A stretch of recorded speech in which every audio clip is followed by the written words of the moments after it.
The survey did not reach its final marker. The crew returned early. The line on the map was left unfinished. What remains is a field journal, leather bound, dated October 1937, recovered and logged. The location is the north rim of the Grand Canyon, a narrow extension of rock. Survey coordinates verified and recorded. According to the entries, wooden stakes were placed and documented. They were found again, then removed. No fragments, no signs of force. In one instance, a second stake appeared beside the first, older in material, fresh in placement. The final marker was recorded. It was never found again. In 1937, the Bureau of Land Management dispatched a 5-man crew to complete a boundary survey along the north rim of the Grand Canyon. The section they were assigned ran for 11 miles. Most of it followed terrain that had been charted before, but only from a distance. The crew was led by a surveyor named Albert Kern. He had worked for the Bureau for 14 years. This was his 9th assignment in Arizona. The North Rim sits at an elevation of over 8,000 feet. It receives more snow than the South Rim. It closes completely in winter.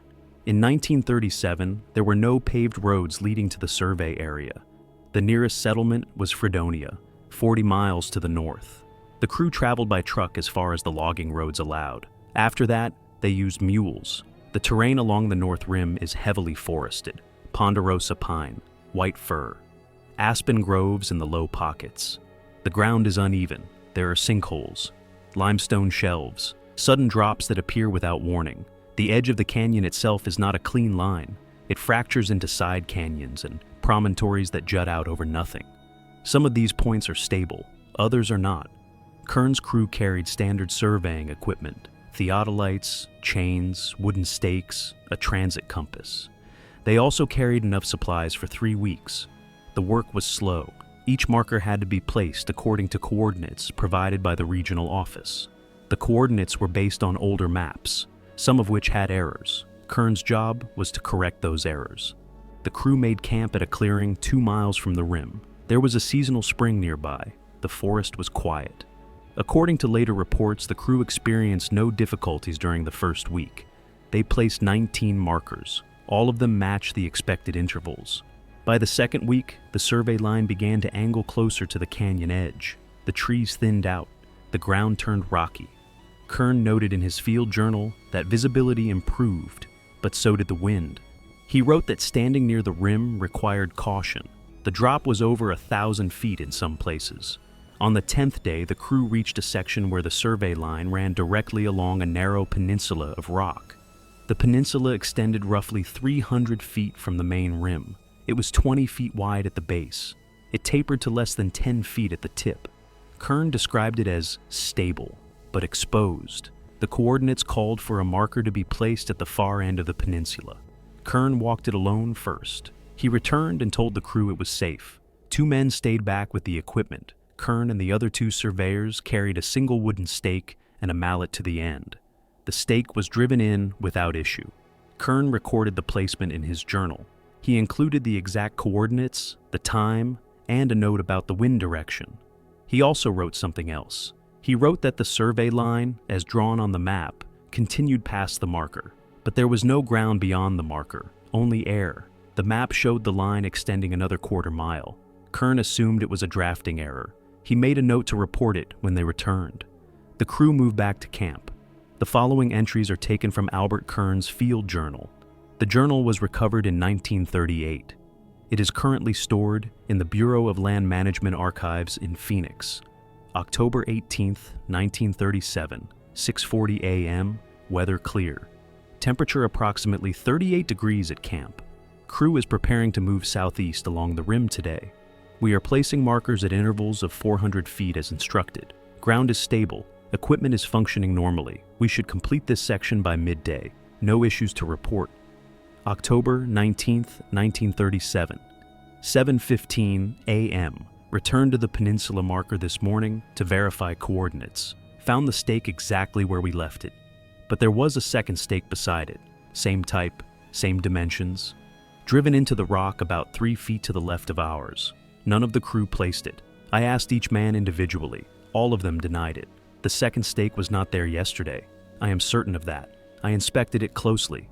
The wood is weathered, older than ours, but the placement is fresh. The rock around it shows recent marking. I checked the map again. There is no record of a previous survey in this exact location. The nearest prior markers are over 2 miles west. I removed the second stake. I brought it back to camp. I will include it in my report. One of the crew asked if we should move the original marker. I said no. The coordinates are correct. The stake stays where it was placed. October 20th, 1937. 6:10 a.m. Weather overcast. Light wind from the west. We placed 4 more markers yesterday without incident. This morning I examined the second stake more closely. The wood is pine, the same type we use, but the grain is tighter, older growth. There are no tool marks on the surface, no saw lines, no planing marks. It looks hand-shaped. I showed it to the crew. One of them suggested it might be from an earlier expedition. But the Bureau has no record of prior work here. I checked again. The rock where it was driven shows no sign of previous disturbance. No old holes, no weathering around the base. If this stake was placed years ago, the ground should show it. It does not. October 21st, 1937, 5:50 a.m. We returned to the peninsula yesterday afternoon to place a secondary marker 60 feet back from the edge. When we arrived, our original stake was gone. The hole was still there, empty. I asked the crew if anyone had removed it. No one had. We searched the area for over an hour. The stake was not on the ground, not in the rocks, not over the edge. The second stake, the one I brought back to camp, was also missing. I had placed it inside my tent. It was there when we left in the morning. When we returned, it was gone. I questioned the crew again. All of them denied taking it. One of them pointed out that we were the only people within 40 miles. I do not have an explanation. October 22nd, 1937, 7:35 a.m. Placed a new stake at the peninsula site yesterday. Drove it in deep. Marked it with paint. This morning, it was gone. The hole remains. There is no debris, no fragments, nothing to indicate the stake was pulled out by force. We are 3 days behind schedule. I have decided to move the survey line inland by 200 feet. We will avoid the peninsula entirely. October 23rd, 1937, 8:20 a.m. Last night, one of the crew reported hearing something near the edge of camp. He said it sounded like hammering, rhythmic, methodical. He woke 2 others. All 3 of them heard it. I was asleep. I heard nothing. This morning, we found a stake driven into the ground at the perimeter of the camp. It was placed exactly where our tent line ends. Same type of wood, same dimensions, hand-shaped. I removed it immediately. I told the crew we are breaking camp today. We will complete the survey from a new location. October 24th, 1937. 6 a.m. We moved camp 5 miles east. The new site is farther from the rim. The forest is thicker here. I do not believe we were followed, but this morning I found another stake. It was driven into the ground beside my tent. I did not hear it being placed. No one did. I have instructed the crew to pack all equipment. We are returning to Fredonia. The survey is incomplete. I will file a full report with the Bureau. Albert Kern's final journal entry was dated October 24th, 1937. The crew returned to Fredonia 2 days later. Kern submitted his report to the regional office in Phoenix. He described the missing stakes and the unexplained placements. He did not speculate about the cause. The Bureau reviewed the report. They classified it as inconclusive. A second crew was dispatched in the spring of 1938 to complete the survey. That crew reported no unusual activity. They placed 11 markers along the revised survey line. None of them went missing, but the 1938 crew did note something in their own report. When they reached the area near the peninsula, they found stakes already in place, 7 of them, driven into the rock at irregular intervals. All of them were hand-shaped. All of them were old. The 1938 crew removed the stakes and continued their work. The stakes were logged as debris and discarded. No photographs were taken. There are several explanations that have been proposed over the years. The first is human interference. It is possible that another party was in the area at the same time as Kern's crew. Homesteaders, hunters, trappers working independently. The North Rim was remote, but not uninhabited. If someone else was placing stakes, they may have been marking a trail. or establishing a boundary of their own. Kern's crew may have simply crossed paths with them, without ever making direct contact. The second explanation involves disorientation. The terrain along the North Rim is visually repetitive. Rock formations, tree lines, cliff edges. They can appear identical from different angles. It is possible that Kern's crew returned to the wrong location. What they believe to be their original marker site may have been a different site entirely. This would explain the presence of older stakes, and it would explain why their own markers appeared to go missing. They may have been looking in the wrong place. The third explanation is weather-related. High winds are common along the canyon rim. A stake driven into shallow rock can be dislodged. It can be carried a significant distance, or it can fall into a crevice and disappear entirely. Kern described the stakes as being driven deep, but his journal does not specify how deep.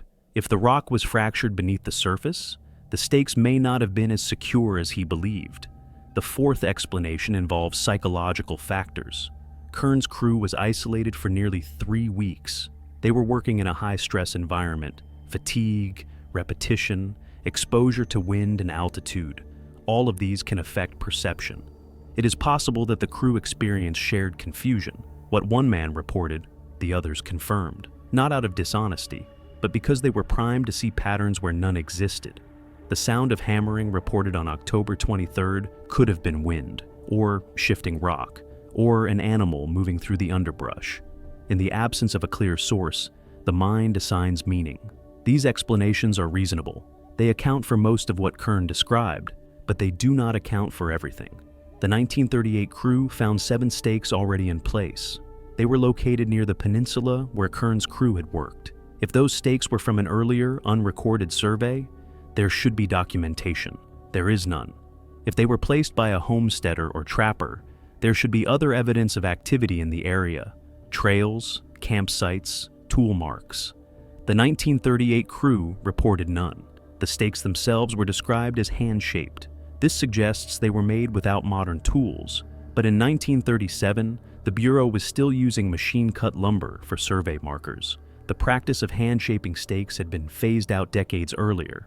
If the stakes found in 1938 were genuinely old, they predate any known survey work in that section of the North Rim. But if they were new, someone was deliberately placing them in a style that mimicked older methods.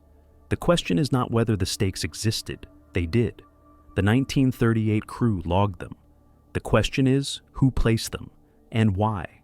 Kern's journal does not provide an answer. Neither does the Bureau's archive. The case was closed in 1938. It was never reopened. The survey line was completed. The markers are still in place. But the final stake, the one Kern placed at the end of the peninsula, was never recovered. It exists in the records, but not on the ground. In the absence of evidence, the mind fills the gap. It assigns intent. It constructs narrative. But the archive does not speculate. It only records what was written, and what was written is incomplete. The Grand Canyon North Rim file is closed, but the archive remains open. Subscribe to access the next entry.